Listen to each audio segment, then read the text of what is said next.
ಓಂ ಶಾಂತಿ.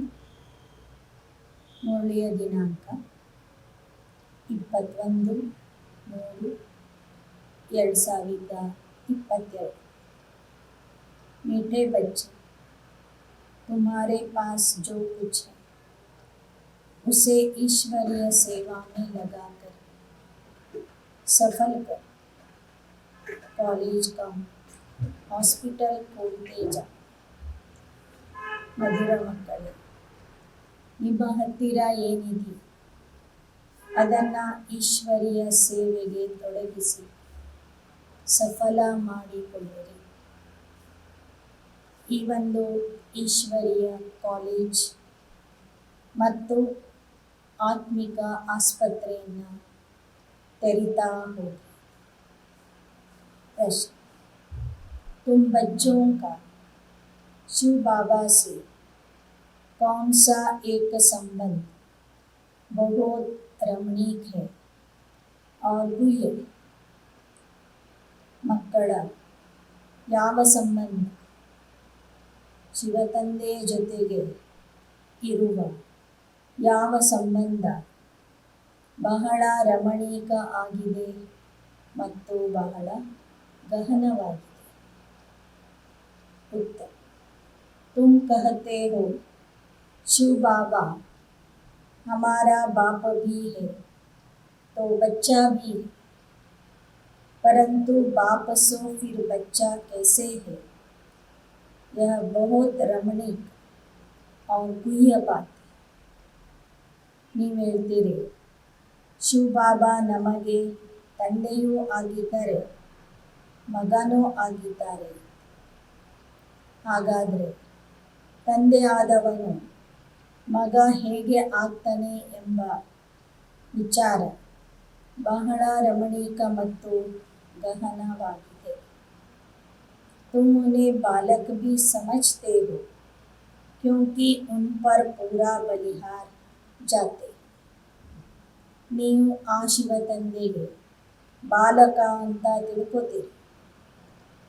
ಯಾಕೆ ಅಂದರೆ ಅವನ ಸೇವೆಗೆ ಸಂಪೂರ್ಣ ಬಲಿಹಾರಿಯಾಗ್ತೀರಿ. ಸಾರಾ ವರ್ಷ ಪಹಲೆ ತುಮ್ ಉನ್ಕೋ ದೇತೆ. ನಿಮ್ಮ ಹತ್ತಿರ ಇರುವ ಆಸ್ತಿಯನ್ನು ಮೊದಲು ನೀವು ಅವನಿಗೆ ಕೊಡ್ತೀರಿ. जो शिव बाबा को अपना वारिस बनाते हैं वही 21 जन्मों का वर्षा पाते. ಯಾವ ಮಕ್ಕಳು ಶಿವತಂದೆಗೆ ತಮ್ಮ ವಾರಸುದಾರರನ್ನಾಗಿ ಮಾಡಿಕೊಳ್ತಾರೆ ಅವರಿಗೆ 21 ಜನ್ಮದ ಆಸ್ತಿ ಪೂರ್ಣವಾಗಿ ಸಿಗ್ತದೆ. यह बच्चा कहता है कि मुझे तुम्हारा धन नहीं चाहिए, तुम सिर्फ श्रीमत पर चलो तो तुम्हें बादशाही मिल जाए. ಈ ಮಗು ಅಥವಾ ಮಗ ನಿಮಗೆ ಹೇಳ್ತಾನೆ, ನಿಮ್ಮ ಹತ್ತಿರ ಇರುವ ಹಣ ನನಗೆ ಬೇಕಿಲ್ಲ, ಆದರೆ ನೀವು ನನ್ನ ಶ್ರೀಮತದಂತೆ ನಡೀರಿ, ಆಗ ನಿಮಗೆ ಸ್ವರ್ಗದ ಬಾದಶಾಹಿ ಸ್ವರ್ಗದ ರಾಜ್ಯ ಭಾಗ್ಯ ಸಿಗುವುದು. ಗೀತ: ಮಾತಾ ಓ ಮಾತಾ तू सबकी भाग्य विधाता. ತಾಯಿ, ಹೇ ತಾಯಿ, ನೀನು ಸರ್ವರ ಭಾಗ್ಯ ವಿಧಾತೆ ಎಂಬ ಹಾಡನ್ನು ಜಗದಂಬೆಯ ಪ್ರತಿಯಾಗಿ ಭಕ್ತರು ಹಾಡ್ತಾರೆ. ಓಂ ಶಾಂತಿ. किसने कहा? शरीर ने कहा व आत्मा ने कहा. ಓಂ ಶಾಂತಿ ಅಂತ ಯಾರು ಹೇಳಿದರು? ದೇಹ ಹೇಳ್ತದೆ ಅಥವಾ ಆತ್ಮ ಹೇಳ್ತದೆ? बच्चों को अच्छी ರೀತಿ ಸಮझना चाहिए. ಇದನ್ನು ಮಕ್ಕಳು ಬಹಳ ಚೆನ್ನಾಗಿ ತಿಳ್ಕೋಬೇಕು. एक है आत्मा, दूसरा है शरीर. आत्मा अविनाशी है, अपना परिचय देती कि मैं भी आत्मा बिंदु स्वरूप हूँ. ಒಂದಿದೆ ಆತ್ಮ, ಎರಡನೇದಿದೆ ದೇಹ. ಆತ್ಮ ತನ್ನ ಪರಿಚಯ ಕೊಡುತ್ತದೆ. ನಾನು ಅವಿನಾಶಿಯಾಗಿದ್ದೇನೆ, ಬಿಂದು ಸ್ವರೂಪ ಆಗಿದ್ದೆ. जैसे परमात्मा बाप अपना परिचय देते हैं कि मुझे परमात्मा क्यों कहते, ಹೇಗೆ ಪರಮಾತ್ಮ ತಂದೆ ತಮ್ಮ ಪರಿಚಯವನ್ನು ಕೊಡ್ತಾರೆ, ನನಗೆ ಪರಮಾತ್ಮ ಅಂತ ಯಾಕೆ ಹೇಳ್ತಾರೆ? क्योंकि मैं सबका बाप, सभी कहते हे परम पिता परमात्मा, हे भगवान। यह सब समझने की बातें, अंधश्रद्धा की बात नहीं। जैसे और जो सुनाया वह सत्य नहीं, वैसे मनुष्य जो ईश्वर के लिए बतलाते हैं वह सब असत्य है। ನನಗೆ ಪರಮ ಪಿತಾ ಪರಮಾತ್ಮ ಅಂತ ಯಾಕೆ ಹೇಳ್ತಾರೆ? ಯಾಕೆಂದರೆ ನಾನು ಸರ್ವರ ತಂದೆ ಆಗಿದೆ. ಇಲ್ಲಿ ಅಂಧಶ್ರದ್ಧೆಯ ವಿಚಾರನೇ ಇಲ್ಲ. ಆದರೆ ಮನುಷ್ಯರು ನನ್ನ ಬಗ್ಗೆ ಏನು ಹೇಳ್ತಾ ಇದ್ದಾರೆ ಅದೆಲ್ಲ ಸುಳ್ಳಾಗಿದೆ, ಅಸತ್ಯ ಆಗಿದೆ. ಏಕ ಈಶ್ವರ ಹಿ ಸತ್ಯ, ಸತ್ಯ ಬದಲಾಯಿಗ. ಈಶ್ವರ ಒಬ್ಬನೇ ಸತ್ಯ, ಅವನೇ ಸತ್ಯ ಹೇಳ್ತಾನೆ. बाकी सभी मनुष्य मात्र उनके लिए झूठ बतलाए, इसलिए बाप को ट्रुथ कहा जाता है, सच खंड स्थापन करने वाला.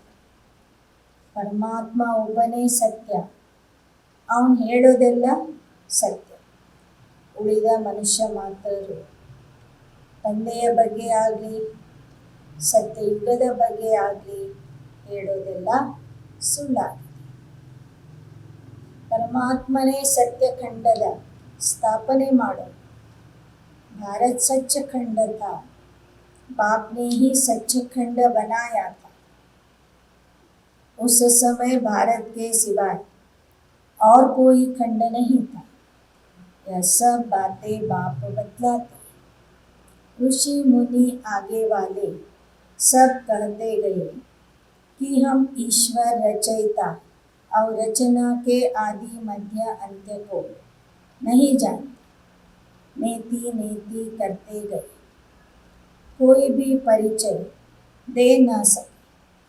बाप का परिचय बाप ही देते. ಬಾಬಾ ಹೇಳ್ತಾರೆ, ಋಷಿ ಮುನಿಗಳು ನನ್ನ ಬಗ್ಗೆ ಏನು ಹೇಳಿದರು ಅದು ಸರಿ ಇರಲಿ. ಅವ್ರಿಗೂ ಗೊತ್ತಿರಲಿಲ್ಲ ಪರಮಾತ್ಮನ ಯಥಾರ್ಥ ಪರಿಚಯ.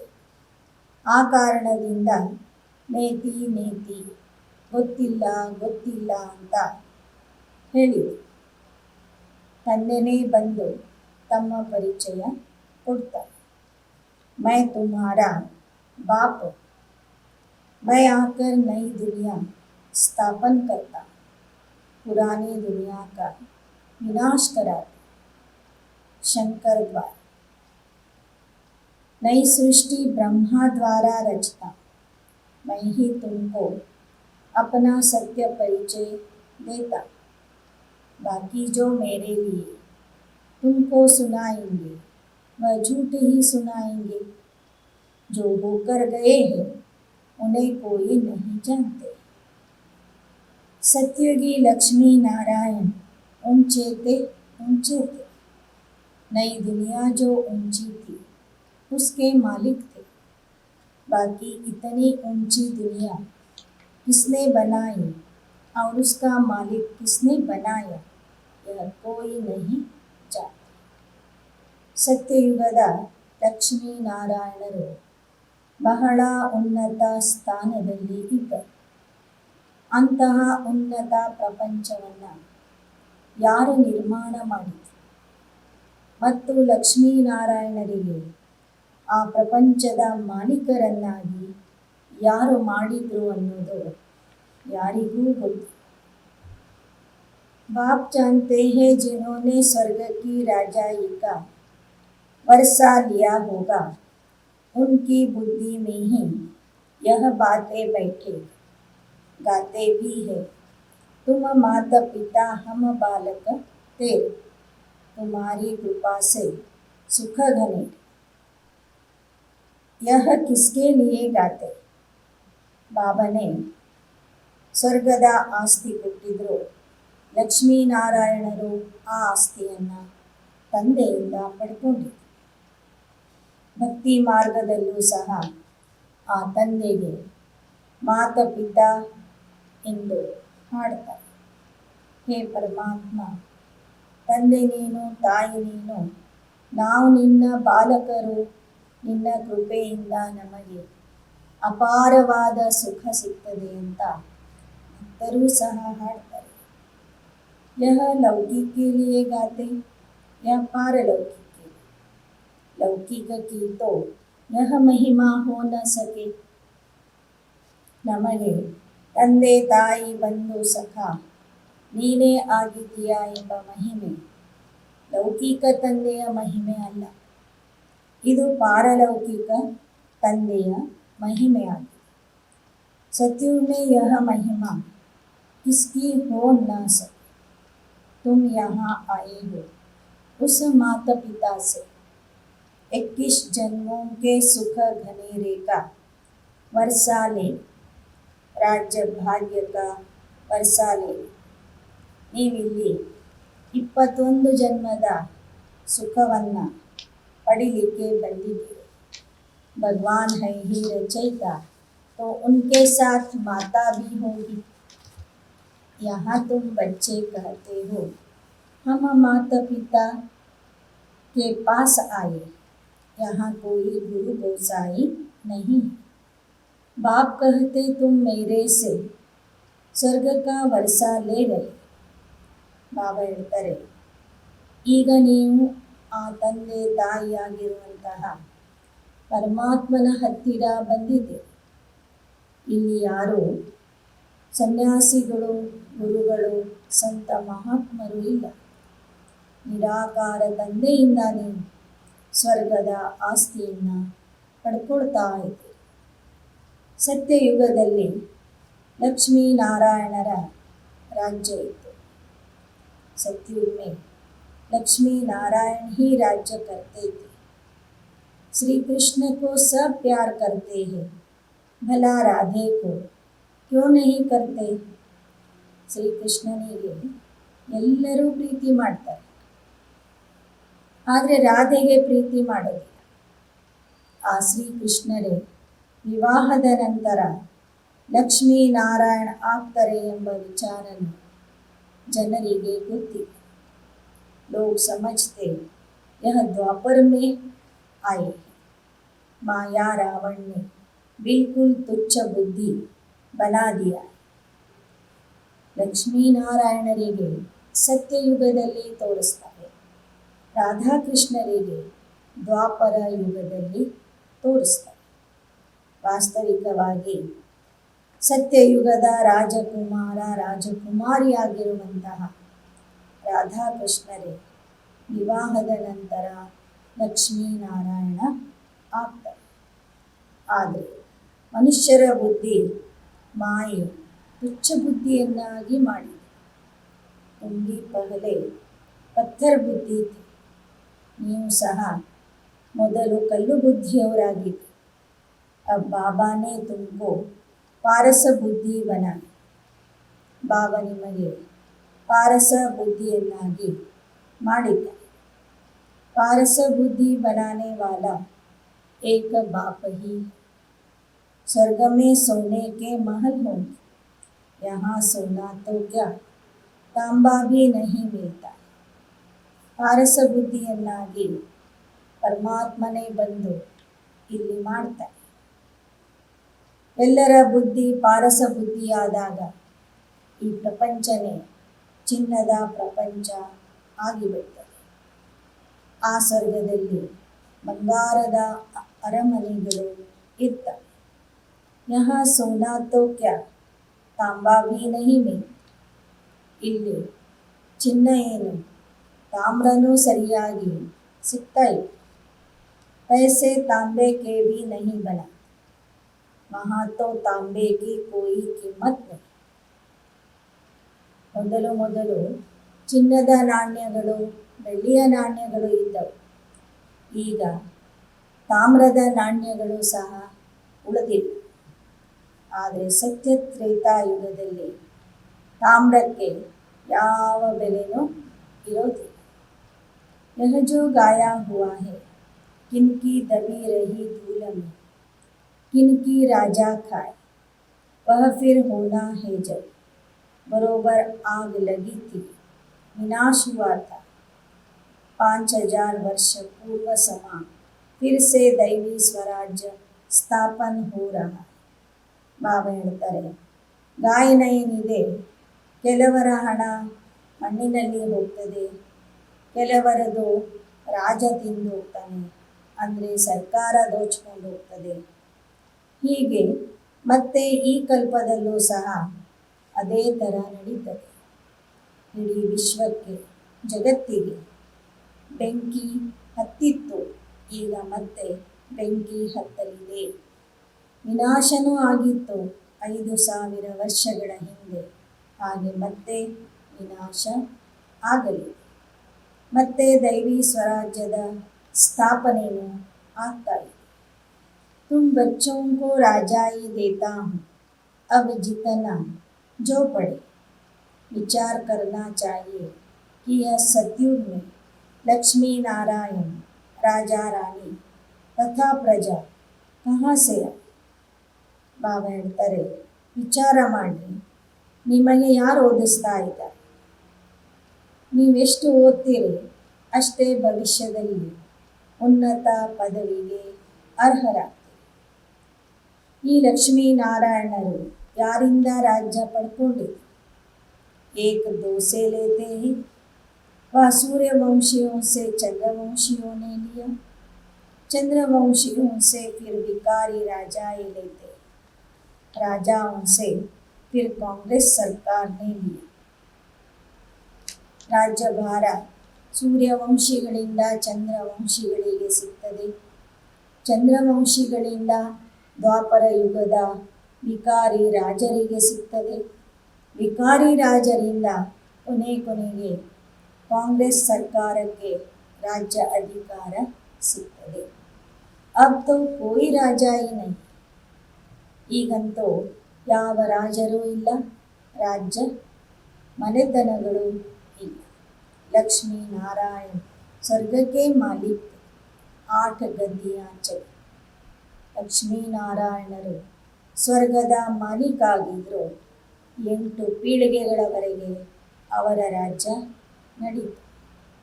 त्रेता में सीताराम का राज्य चला, फिर माया का राज्य शुरू. ತ್ರೇತಾಯುಗದಲ್ಲಿ ಸೀತಾರಾಮನ ರಾಜ್ಯ ನಡೀತು, ಮತ್ತೆ ಮಾಯೆಯ ರಾಜ್ಯ ಪ್ರಾರಂಭವಾಯಿತು. विकारी राजाएं निर्विकारी राजाओं के मंदिर बनाकर पूजा करने लगे. ವಿಕಾರಿ ರಾಜರು ನಿರ್ವಿಕಾರಿ ರಾಜರ ಮಂದಿರಗಳನ್ನು ಮಾಡಿ ಪೂಜೆ ಮಾಡಿ. ಪೂಜ್ಯ ಥೇ ವಹಿ ಪೂಜಾರಿ ಬನೆ, ಪೂಜ್ಯರಿದ್ದವರು ಪೂಜಾರಿಗಳಾದ. ಅಭಿ ತೋ ವಿಕಾರಿ ರಾಜಾಯೇ ಭಿ ನಹಿ, ಈಗಂತೂ ವಿಕಾರಿ ರಾಜರು ಸಹ ಯಾರೂ ಇಲ್ಲ. अब फिर नई दुनिया की हिस्ट्री रिपीट होगी. नई दुनिया के लिए बाप ने तुमको राजयोग सिखलाया था. बेहद के बाप से अब तुम बरसा ले रहे. जो इम्तहान पास करेंगे वही कल्प कल्प ऊंच पद पाएंगे. ಜಗತ್ತಿನ ಇತಿಹಾಸ ಪುನರಾವರ್ತನೆ ಆಗಲಿ. ಕಲ್ಪ ಕಲ್ಪಕ್ಕೂ ಯಾರು ಈ ಪರೀಕ್ಷೆಯನ್ನು ಪಾಸ್ ಮಾಡಿದ್ರು ಅವರೇ ಪುನಃ ಪಾಸ್ ಮಾಡ್ತಾರೆ. ಯಹ ಹೇ ಪಢಾಯಿ ಗೀತಾ ಪಾಠಶಾಲಾ, ಇದು ವಿದ್ಯಾಭ್ಯಾಸ ಆಗಿದೆ ಮತ್ತು ಆ ವಿದ್ಯಾಭ್ಯಾಸ ಕಲಿಯುವ ಗೀತಾ ಪಾಠಶಾಲೆ ಇದಾಗಿದೆ. इसको गॉड फादरली यूनिवर्सिटी कहना चाहिए, क्योंकि इनसे ही भारत स्वर्ग बनता है. ಇದಕ್ಕೆ ಈಶ್ವರೀಯ ವಿಶ್ವವಿದ್ಯಾಲಯ ಅಂತಲೇ ಹೇಳಬೇಕು. ಯಾಕೆ ಅಂದರೆ ಈ ವಿಶ್ವವಿದ್ಯಾಲಯದಿಂದ ಭಾರತ स्वर्ग ಆಗಲಿ.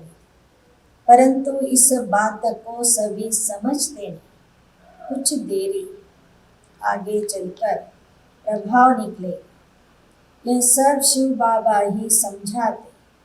शिव बाबा कहे या शिव बालक कहे, शिव बाबा भी है तो माँ भी है. अगर शिव भगवान माँ न होती तो तुम ऐसे क्यों कहते कि तुम माता पिता हम बालक ते. ಈಗ ಶಿವಬಾಬರಿಗೆ ಶಿವ ತಂದೆಗೆ ಶಿವ ಬಾಲಕ ಅಂತ ಹೇಳಬೇಕು, ಶಿವ ತಂದೆ ಅಂತ ಹೇಳಬೇಕು, ಅಥವಾ ಶಿವ ತಾಯಿ ಅಂತ ಹೇಳಬೇಕು? ಶಿವ ತಂದೆ ನಮಗೆ ತಾಯಿನೂ ಆಗಿದ್ದಾರೆ. ಒಂದು ವೇಳೆ ಪರಮಾತ್ಮ ಶಿವ ನಮಗೆ ತಾಯಿ ಆಗಿರಲಿಲ್ಲ ಅಂದರೆ, ತಾಯಿಯಾಗಿ ಪಾಲನೆ ಕೊಟ್ಟಿರಲಿಲ್ಲ ಅಂದರೆ, ನಾವು ಭಕ್ತಿಯಲ್ಲಿ ಹೇ ಪರಮಾತ್ಮ, ತಂದೆ ನೀನು ತಾಯಿ ನೀನು, ನಾವು ನಿನ್ನ ಬಾಲಕರು ಅಂತ ಯಾಕೆ ಹಾಡ್ತಿದ್ವಿ? ತುಮ ಮಾತಾ ಪಿತಾ ಹಮ ಬಾಲಕ ತೇರೆ, ತುಮ್ಹಾರಿ ಕೃಪಾ ಸೆ ಸುಖ ಘನೇರೆ ಅಂತ ನಾವ್ಯಾಕೆ ಹಾಡ್ತಿದ್ವಿ? बुद्धि काम करती है, शिव भगवान बाप भी है तो माँ भी. अब बताओ, शिव को माँ है, शिव तुम्हारा बच्चा है. जो कहते हैं शिव हमारा बाप भी है बच्चा भी है, वह हाथ उठा. ಬಾಬಾ ಕೇಳ್ತಾ ಇದ್ದಾರೆ, ಶಿವ ಬಾಬಾ ನಿಮಗೆ ತಾಯಿನೂ ಆಗಿದ್ದಾರೆ, ತಂದೆನೂ ಆಗಿದ್ದಾರೆ ಮತ್ತು ಮಗನೂ ಆಗಿದ್ದಾರೆ ಅಂತ ಹೇಳುವಂಥವರು ಕೈ ಎತ್ತಿ. ಯಹ ಬಹುತ್ ರಮಣೀಕ್ ಔರ್ ಗುಹ್ಯ ಬಾತ್ ಹೈ. ಇದು ಬಹಳ ರಮಣೀಕವಾದಂತಹ ಗಹನವಾದಂತಹ ವಿಚಾರ ಆಗಿದೆ. बाप सो फिर बच्चा कैसे हो सकता? वास्तव में कृष्ण ने तो गीता सुनाई नहीं. ತಂದೆ ಆದವನು ಮಗ ಹೇಗಾಗ್ತಾನೆ? ಇನ್ನು ಬಾಬಾ ಗೀತೆಯ ಬಗ್ಗೆ ಹೇಳ್ತಾರೆ, ವಾಸ್ತವಿಕವಾಗಿ ಕೃಷ್ಣ ಗೀತೆ ಹೇಳಲಿಲ್ಲ. वह तो माँ बाप का एक ही बच्चा था. सतयुग में तो मटकी आदि फोड़ने की बात ही नहीं. ಬಾಬಾ ಹೇಳ್ತಾರೆ, ಶ್ರೀಕೃಷ್ಣ ಸತ್ಯಯುಗದ ರಾಜಕುಮಾರ ಆಗಿದ್ದ. ತಂದೆ ತಾಯಿಗೆ ಒಬ್ಬನೇ ಮಗ ಆಗಿದ್ದ. ಅವನು ಮಡಿಕೆ ಹೊಡೆಯೋದು, ಸೀರೆ ಕದಿಯೋದು, ಬೆಣ್ಣೆ ಕದಿಯೋದು ಮುಂತಾದ ಕೆಲಸಗಳನ್ನು ಮಾಡ್ತಿರಲಿಲ್ಲ. गीता सुनाई शिव ने, उनको बालक भी समझते हैं. गीता उन पर बलिहार जाते हैं. उनको बालक भी समझते हैं क्योंकि उन पर बलिहार भी जाते हैं. ಪರಮಾತ್ಮನೇ ಸಂಗಮ ಯುಗದಲ್ಲಿ ನಮಗೆ ಬಾಲಕನು ಆಗ್ತಾನೆ. ನಾವು ಆ ಬಾಲಕನ ಸೇವೆಗಾಗಿ ಅರ್ಪಣೆ ಆಗ್ತೀವಿ. सारा वर्षा उनको देते तो फिर वह भी हम पर बलिहार जाए. ನಾವು ಅವನಿಗೆ ಬಲಿಯಾದಾಗ, ನಮ್ಮ ಆಸ್ತಿಯನ್ನು ಅವನಿಗೆ ಕೊಟ್ಟಾಗ ಅವನು ನಮಗೆ ಬಲಿಹಾರಿ ಆಗ್ತಾನೆ. ತನ್ನ ಆಸ್ತಿಯನ್ನು ನಮಗೆ ಕೊಡ್ತಾನೆ. बाप कहते, तुम मुझे वारिस बनाएंगे तो मैं तुमको 21 जन्म के लिए वारिस बना. ನೀವು ನನಗೆ ನಿಮ್ಮ ವಾರಸುದಾರ ಅಂತ ಮಾಡಿಕೊಂಡ್ರೆ ನಾನು ನಿಮಗೆ ನನ್ನ ಆಸ್ತಿ 21 ಜನ್ಮಕ್ಕಾಗಿ ವಾರಸುದಾರನನ್ನಾಗಿ ಮಾಡ್ತೀನಿ. ಲೌಕಿಕ ಬಚ್ಚಾ ತುಮ್ಸೆ ದೇಗಾ ಕುಚ್ ಭೀ नहीं. ಲೌಕಿಕದ ಮಕ್ಕಳು ನಿಮ್ಮಿಂದ ಪಡ್ಕೊಳ್ತಾರೆ ವಿನಃ ನಿಮಗೆ ಏನನ್ನು ಕೊಡೋದಿಲ್ಲ. यह तो फिर देते देखो कितना. हाँ, अपने बच्चों को भी भल संभाल, परंतु सही मत पर चल. ಇಲ್ಲಿ ಪಾರಲೌಕಿಕ ತಂದೆ ನಿಮಗೆ ಎಷ್ಟೊಂದು ಕೊಡ್ತಾರೆ, ಬಾಬಾ ಹೇಳ್ತಾರೆ, ನೀವು ಆ ತಂದೆಗೆ ಎಲ್ಲವನ್ನೂ ಅರ್ಪಣೆ ಮಾಡಬೇಕು, ಆದರೆ ನಿಮ್ಮ ಮಕ್ಕಳನ್ನು ಸಹ ಸಂಪಾದನೆ ಮಾಡಬೇಕು. ಶ್ರೀಮತದಂತೆ ನಡಿಬೇಕು. ಮನೆಯ ಕರ್ತವ್ಯಗಳನ್ನು ನಿಭಾಯಿಸುವಾಗಲೂ ಮಕ್ಕಳ ಸಂಪಾದನೆ ಮಾಡುವಾಗಲೂ ಶ್ರೀಮತದಂತೆ ನಡಿಬೇಕು. ಇಸ್ ಸಮಯ ಕೆ ಬಚ್ಚೆ ಬಾಪ್ ಕೆ ಧನ್ ಸೆ ಪಾಪ್ ಹಿ ಕರೆ. ಈ ಸಮಯದ ಮಕ್ಕಳು ತಂದೆಯ ಹಣದಿಂದ ಪಾಪನೇ ಮಾಡ್ತಿದ್ದಾರೆ. ಯಹ ಬಚ್ಚಾ ಕಹತಾ ಮುझे तुम्हारा ಧನ್ ಕ್ಯಾ ಕರೆ. ಆದರೆ ಈ ಮಗು ಹೇಳ್ತದೆ, ಅಂದರೆ ಬಾಬಾ ಹೇಳ್ತಾರೆ, ನಿಮ್ಮ ಹಣ ತಗೊಂಡು ನಾನೇನು ಮಾಡಿ. ಮೈ ತೋ ತುಮಕೋ ಬಾದಶಾಹಿ ದೇನೆ ಆಯಾ ಹೂಂ, ಸಿರ್ಫ್ ಶ್ರೀಮತ್ ಪರ್ ಚಲ್. ನಾನು ನಿಮಗೆ ರಾಜ್ಯ ಭಾಗ್ಯವನ್ನು ಕೊಡೋದಕ್ಕಾಗಿ ಬಂದಿದ್ದೀನಿ, ಆದರೆ ನೀವು ಶ್ರೀಮತದಂತೆ ನಡಿಬೇಕು. ಯೋಗ ಸೆ 21 ಜನ್ಮೋं के लिए तंदुरुस्त और पढ़ाई से राजाई मिलेगी. ರಾಜಯೋಗದ ಅಭ್ಯಾಸದಿಂದ 21 ಜನ್ಮಗಳ ಆರೋಗ್ಯದ ಪ್ರಾಪ್ತಿಯಾಗ್ತದೆ. ಜ್ಞಾನದ ಅಭ್ಯಾಸದಿಂದ ಭವಿಷ್ಯದಲ್ಲಿ ರಾಜ್ಯ ಪದವಿಯ ಪ್ರಾಪ್ತಿಯಾಗ್ತದೆ. ಐಸಿ ಕಾಲೇಜ್ ಕಮ್ ಹಾಸ್ಪಿಟಲ್ ಹೋಗಿ, ಇಂತಹ ಒಂದು ಕಾಲೇಜ್ ಮತ್ತು ಆಸ್ಪತ್ರೆಯನ್ನು ತೆರಿತಾ ಹೋಗಿ. ಶಿವ ಬಾಬಾ ತೋ ದಾತಾ ಹೈ, ಮೈ ಲೇಕರ್ ಕ್ಯಾ ಕರು. ಶಿವ ಬಾಬಾ ದಾತಾ ಆಗಿದ್ದಾರೆ, ನಾನು ನಿಮ್ಮಿಂದ ಇಸ್ಕೊಂಡೇನು ಮಾಡಿ. हाँ युक्ति बताते हैं कि ईश्वर अर्थ सेवा में लगा. ಆದರೆ ಅವಶ್ಯವಾಗಿ ಬಾಬಾ ನಿಮಗೆ ಯುಕ್ತಿ ಹೇಳಿಕೊಡ್ತಾರೆ. ಈಶ್ವರನಿಗಾಗಿ ನೀವು ನಿಮ್ಮ ಹಣವನ್ನು ಕೊಡಿ ಅಥವಾ ಈಶ್ವರಿಯ ಸೇವೆಯಲ್ಲಿ ತೊಡಗಿಸಿ. ಶ್ರೀಮತ್ ಪರ್ ಚಲ್, ನಿಮ್ಮ ಹಣವನ್ನು ಖರ್ಚು ಮಾಡುವಾಗಲೂ ಸಹ ಶ್ರೀಮತದಂತೆ ನಡಿ. श्री कृष्ण के अर्थ अर्पण करते, वह तो प्रिंस था, वह कोई भूखा थोड़े ही था. ಕೃಷ್ಣನ ಸಲುವಾಗಿ ಭಕ್ತರು ಏನೆಲ್ಲ ದಾನ ಮಾಡ್ತಾರೆ, ಅವನಿಗೆ ಅರ್ಪಣೆ ಮಾಡ್ತಾರೆ. ಅವನು ನೋಡಿದರೆ ರಾಜಕುಮಾರ, ಸತ್ಯುಗದ ರಾಜಕುಮಾರ. ಅವನಿಗೇನು ಬೇಕಿಲ್ಲ, ಅವನೇನು ಉಪವಾಸ ಇರ್ತಾನೆ ಇಲ್ಲ. ಆದರೆ ಭಕ್ತರಲ್ಲಿ ಕೊಡುವ ಭಾವನೆ ಇದೆ, ಪರಮಾತ್ಮನ ಪ್ರತಿಯಾಗಿ ಅರ್ಪಣೆ ಮಾಡುವ ಭಾವನೆ ಇದೆ, ತ್ಯಾಗದ ಭಾವನೆ ಇದೆ. ಆ ಭಾವನೆಗೆ ಫಲ ಸಿಗ್ತದೆ. ತುಮಕೋ ಶಿವ ಬಾಬಾ बदले में बहुत कुछ देता है. भगवान भक्ति का फल देते, वह है दुख हरता सुख करता. ಭಗವಂತ ಭಕ್ತಿಯ ಫಲ ಕೊಡ್ತಾನೆ ಅಂತ ಹೇಳಲಾಗಿದೆ. ಭಕ್ತಿಯ ಫಲ ಅಂದ್ರೇ ಪರಮಾತ್ಮ ಬಂದು ಜ್ಞಾನ ಕೊಡ್ತಾನೆ.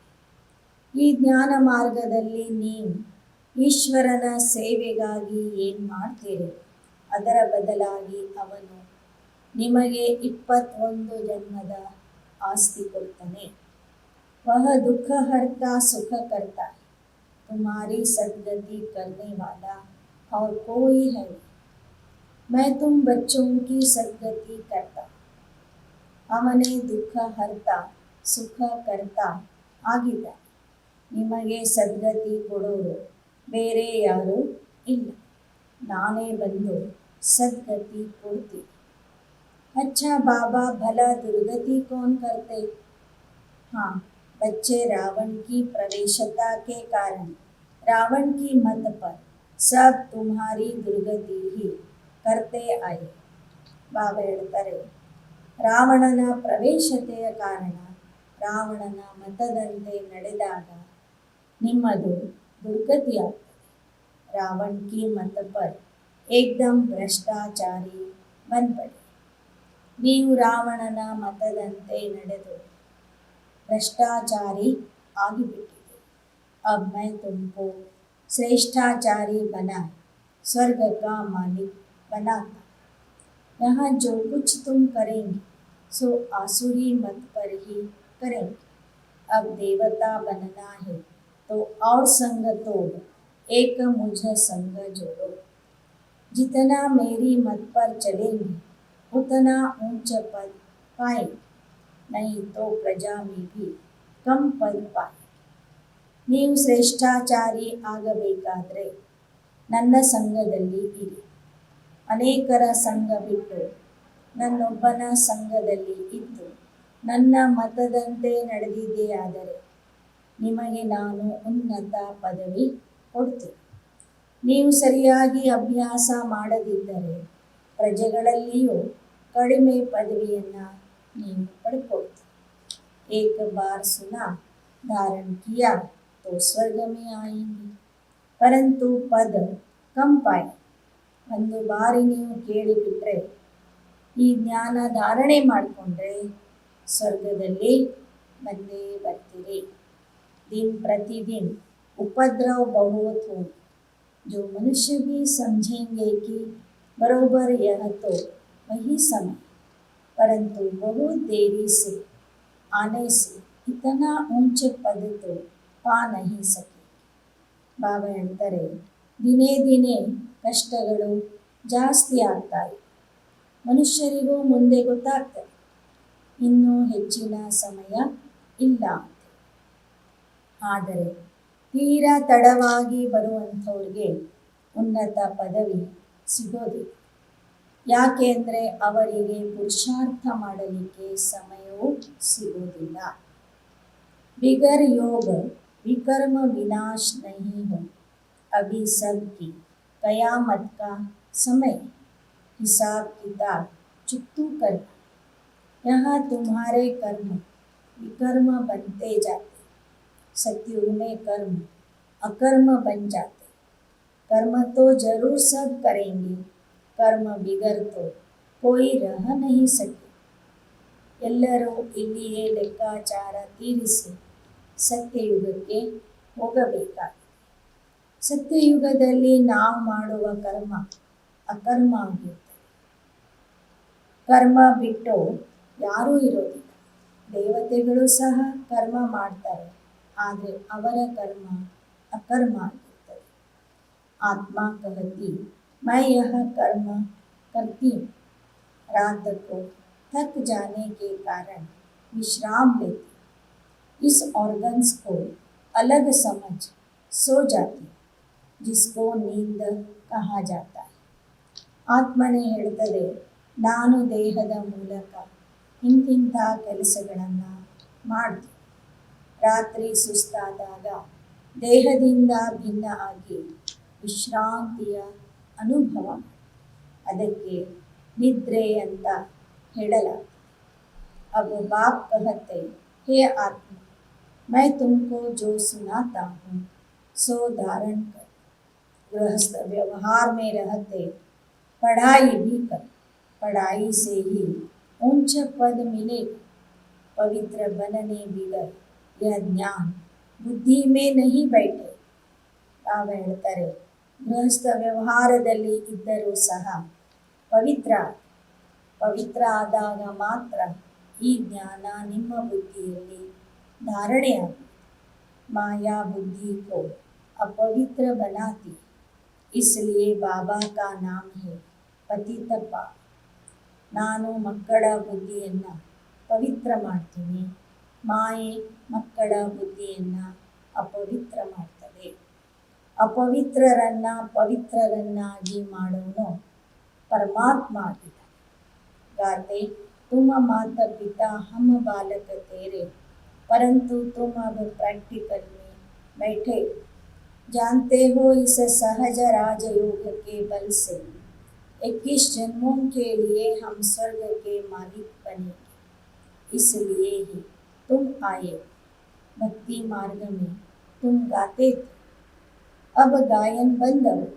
स्वर्ग में गायन होता ही नहीं, फिर भक्ति में होगा. बाप कहते, मैं तुम्हारा माता पिता बन तुमको स्वर्गवासी बनाता, फिर माया नरकवासी बनाती है. यह खेल. ನಾನು ಸಂಗಮ ಯುಗದಲ್ಲಿ ನಿಮಗೆ ತಂದೆ ತಾಯಿಯಾಗಿ ನಿಮ್ಮನ್ನು ಸ್ವರ್ಗವಾಸಿಯನ್ನಾಗಿ ಮಾಡ್ತೀನಿ. ಮತ್ತೆ ಮಾಯೆ ನಿಮ್ಮನ್ನು ನರ್ಕವಾಸಿಯನ್ನಾಗಿ ಮಾಡ್ತದೆ. ಇದು ಆಟ ಆಗಿದೆ. इसको समझकर मरने से पहले बाप से वर्षा ले लो.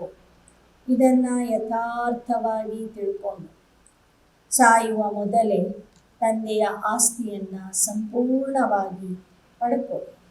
नहीं तो राज्य भाग्य गवा दे. पतित वर्षा ले न सके वह फिर प्रजा में चले जाएंगे. उनमें भी नंबरवार मರ್ತವೆ. ಪತಿತರು ನನ್ನಿಂದ ಆಸ್ತಿ ಪಡ್ಕೊಳ್ಳಿಕ್ಕೆ ಆಗೋದಿಲ್ಲ. ಅವರು ಕೊನೆಗೆ ಪ್ರಜೆಗಳಾಗಿ ಬರ್ತಾರೆ. ಒಂದು ವೇಳೆ ಜ್ಞಾನಕ್ಕೆ ಬಂದ್ರೂ ಮತ್ತೆ ಪತಿತ ಆಗ್ತಾ ಇದ್ರೆ ಅವರು ಪ್ರಜೆಗಳಾಗಿ ಬರ್ತಾರೆ. ಬಾಪ್ कहते इस मृत्यु लोक में यह तुम्हारा अंतिम जन्म है. अब मेरी मत पर चलो तो तुम्हारा बेड़ा पार हो जाए. इसमें अंधश्रद्धा की कोई बात नहीं. ಇದು ಮೃತ್ಯುಲೋಕದ ಅಂತಿಮ ಜನ್ಮ ಆಗಿದೆ. ನನ್ನ ಮತದಂತೆ ನಡಿರೆ ಆಗ ನಿಮ್ಮ ನೌಕೆ ದಾಟುವುದು. ಇದರಲ್ಲಿ ಅಂಧಶ್ರದ್ಧೆಯ ವಿಚಾರನೇ ಇಲ್ಲ. पढ़ाई में कभी अंधश्रद्धा नहीं होती. ಶಿಕ್ಷಣದಲ್ಲಿ ವಿದ್ಯಾಭ್ಯಾಸದಲ್ಲಿ ಯಾವತ್ತೂ ಅಂಧಶ್ರದ್ಧೆ ಇರೋದಿಲ್ಲ. ಪರಮಾತ್ಮ ಪಢಾತೆ ಹೇ ಬಿಗರ್ ನಿಶ್ಚಯ ಪಡೆಂಗೆ ಕೆಲಸ. ಇಲ್ಲಿ ಪರಮಾತ್ಮನೇ ನಿಮಗೆ ಓದಿಸ್ತಾರೆ. ನೀವು ನಿಶ್ಚಯ ಇಲ್ಲದಿದ್ದರೆ ಅದು ಹೇಗೆ ಓದ್ತೀರಿ? ಬಾಬಾ ಹೇಳ್ತಾರೆ, ಸರಿಯಾಗಿ ಅಭ್ಯಾಸ ಮಾಡಬೇಕು ಅಂದರೆ ಆ ಭಗವಂತನ ಮೇಲೆ ನಮಗೆ ನಿಶ್ಚಯ ಬೇಕು. ಅವನೇ ಓದಿಸ್ತಿದ್ದಾನೆ ಎಂಬ ನಿಶ್ಚಯ ಬೇಕು. ಆದರೆ पढ़ते फिर माया विघ्न डालती है तो पढ़ाई को छोड़ देते हैं. इसलिए गाया हुआ है आश्चर्यवत सुनंती कथंती फिर बाबा को फारकती दे देते हैं. ಆದರೆ ಅನೇಕ ಮಕ್ಕಳು ವಿದ್ಯಾಭ್ಯಾಸ ಮಾಡ್ತಾ ತಂದೆಯ ಕೈ ಬಿಟ್ಟು ಹೋಗ್ತಾರೆ. ಅದಕ್ಕಾಗಿ ಗಾಯನ ಇದೆ. ಅನೇಕರು ಬಂದು ಆಶ್ಚರ್ಯದಿಂದ ಜ್ಞಾನ ಹೇಳ್ತಾರೆ ಮತ್ತೆ ತಂದೆಯ ಕೈ ಬಿಟ್ಟು ಹೋಗ್ತಾರೆ. परंतु फिर भी लव है तो आकर मिलते. आगे चलकर पछताएंगे कि बाप के बने फिर बाप को छोड़ दिया. माया का जाकर बने तो उन पर सजाएं भी बहुत आती है और पद भी भ्रष्ट हो जाता है. ಬಾಬಾ ಹೇಳ್ತಾರೆ, ಯಾರು ತಂದೆಯ ಕೈ ಬಿಟ್ಟು ಹೋಗಿರ್ತಾರೆಯೋ ಅವರಿಗೆ ಮತ್ತೆ ಕೊನೆಗೆ ಪಶ್ಚಾತ್ತಾಪ ಆಗ್ತದೆ, ತಂದೆಯ ಮೇಲೆ ಪ್ರೀತಿ ಬರ್ತದೆ, ಮತ್ತೆ ಅವರು ತಂದೆಯ ಹತ್ತಿರ ಬರ್ತಾರೆ. ಆದರೆ ಬಿಟ್ಟು ಹೋಗಿರುವುದಕ್ಕಾಗಿ ಅವರು ಶಿಕ್ಷೆ ಅನುಭವಿಸಬೇಕಾಗ್ತದೆ ಮತ್ತು ತಮ್ಮ ಉನ್ನತ ಪದವಿಯನ್ನು ಸಹ ಕಳ್ಕೋಬೇಕಾಗ್ತದೆ. कल्प कल्पांतर के लिए अपना राज्य भाग्य गंवा दे. सजा खाकर प्रजा पद पाया उससे फायदा ही. ಕೈ ಬಿಟ್ಟು ಹೋದವರು ಕಲ್ಪಕ್ಕೂ ತಮ್ಮ ಉನ್ನತ ಪದವಿಯನ್ನು ರಾಜ್ಯ ಭಾಗ್ಯವನ್ನು ಕಳ್ಕೊತಾರೆ. ಜ್ಞಾನ ತಿಳ್ಕೊಂಡ್ರೂ ಸಹ ಪ್ರಜಾ ಪದವಿಯಲ್ಲಿ ಬಂದುಬಿಟ್ರೆ ಏನು ಲಾಭ? बाप के सन्मुख आकर बहुत सुनते फिर गोरख धंधे में जाकर भूल जाते.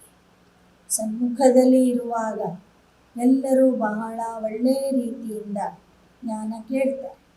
ಮತ್ತೆ ತಮ್ಮ ಗೃಹಸ್ಥ ವ್ಯವಹಾರದಲ್ಲಿ ಹೋದಾಗ ಅದನ್ನು ಮರೀತಾರೆ. ಪಹಲೆ ನಂಬರ್ ಕಾ ಪಾಪ है काम कटारी चला. इसलिए बाप कहते मूर्त पलीती कभी नहीं हो. बाप आकर सबका कपड़ा साफ करते. ಮೊದಲನೇ ನಂಬರಿನ ವಿಕಾರ ಆಗಿದೆ ಕಾಮ ವಿಕಾರ. ಆ ವಿಕಾರದಲ್ಲಿ ಹೋದವರು ಪತಿತ ಆಗ್ತಾರೆ. ಆದ್ದರಿಂದ ಹೇಳಲಾಗ್ತದೆ, ಪರಮಾತ್ಮ ಬಂದು ಪತಿತರಾದಂತಹ ಮಲಿನ ಆತ್ಮರನ್ನು ತೊಳಿತಾನೆ. ಎಲ್ಲ ಆತ್ಮರೂಪಿ ವಸ್ತ್ರಗಳನ್ನು परमात्मा ಬಂದು ತೊಳಿತಾನೆ. पतितों को पावन बनाने वाला भी बाप ही है. सतयुग में कोई पतित नहीं होगा. तुम बाप से वर्षा लेकर विश्व के मालिक बन जाए. ಸತ್ಯಯುಗದಲ್ಲಿ ಯಾರು ಪತಿತರೇ ಇರುವುದಿಲ್ಲ. ನೀವು ತಂದೆಯಿಂದ ಆಸ್ತಿ ಪಡ್ಕೊಂಡು ವಿಶ್ವದ ಮಾಲೀಕ ಆಗ್ತೀರಿ.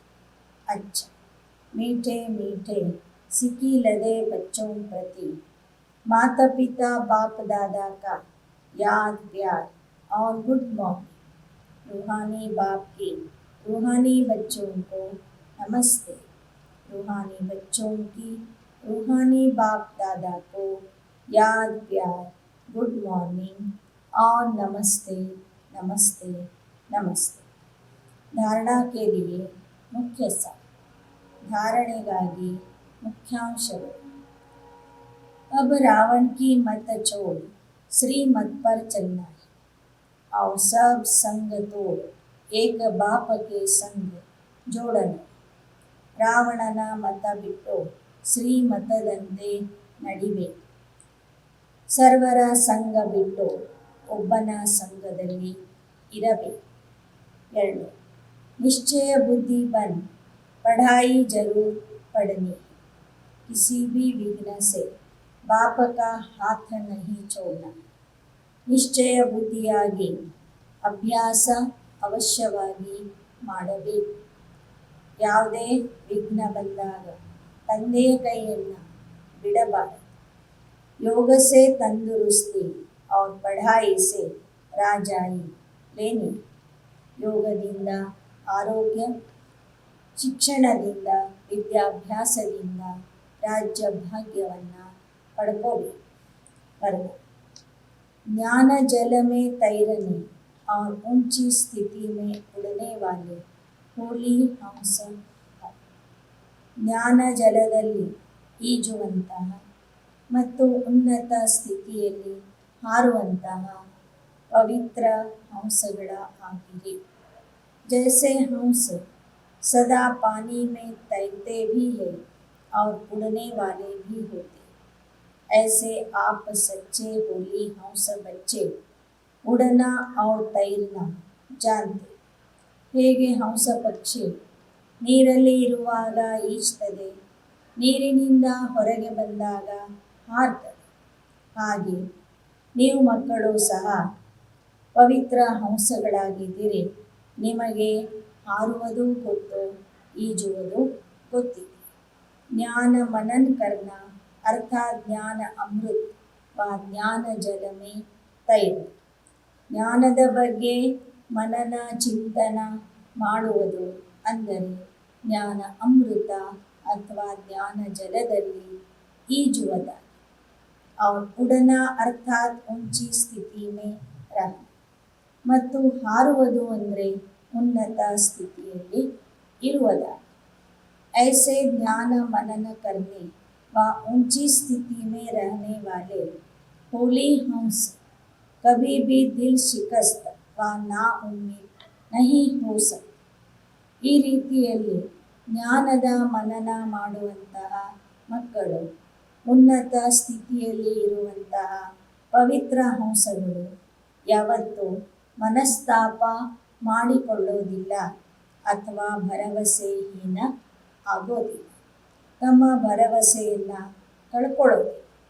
वह भीति को बिंदी लगाए क्या क्योंकि जाल से मुक्त हो उड़ते और उड़ाते रहते. ಅಂತಹ ಮಕ್ಕಳು ಅಂದರೆ ಪವಿತ್ರ ಹಂಸಗಳಾದಂಥವರು ಪೂರ್ಣ ವಿರಾಮ ಹಾಕಿ ಗತಿಸಿದ್ದು ಗತಿಸಿ ಹೋಗಿದೆ ಎಂದು ತಿಳಿದು ಅಲ್ಲಿ ಪೂರ್ಣ ವಿರಾಮ ಕೊಡ್ತಾರೆ. ಯಾಕೆ ಏನು ಎಂಬ ಜಾಲದಲ್ಲಿ ಸಿಲ್ಕೋದಿಲ್ಲ. ಆ ಜಾಲದಿಂದ ಬಂಧನದಿಂದ ಮುಕ್ತಾಗಿ ಹಾರ್ತಾರೆ ಮತ್ತು ಅನೇಕರನ್ನು ತಮ್ಮ ಜೊತೆಗೆ ಹಾರುವುದನ್ನು ಕಲಿಸ್ತಾರೆ. श्लोक मणि बन बाप के मस्तक के बीच चमकने वाले ही मस्तक मणि है. ಬಾಬಾ ಹೇಳ್ತಾರೆ, ನೀವು ರತ್ನ ಆಗಿ ತಂದೆಯ ಮಸ್ತಕದ ಮಧ್ಯದಲ್ಲಿ ಹೊಳೆಯುವಂತಹ ಮಣಿಯಾಗ್ರಿ. ಅಂಥವರಿಗೆ ಮಸ್ತಕ ಮಣಿ, ತಂದೆಯ ಮಸ್ತಕ ಮಣಿ ಅಂತ ಹೇಳಲಾಗ್ತದೆ. ಅಚ್ಚ. ಓಂ ಶಾಂತಿ, ಓಂ ಶಾಂತಿ, ಓಂ ಶಾಂತಿ.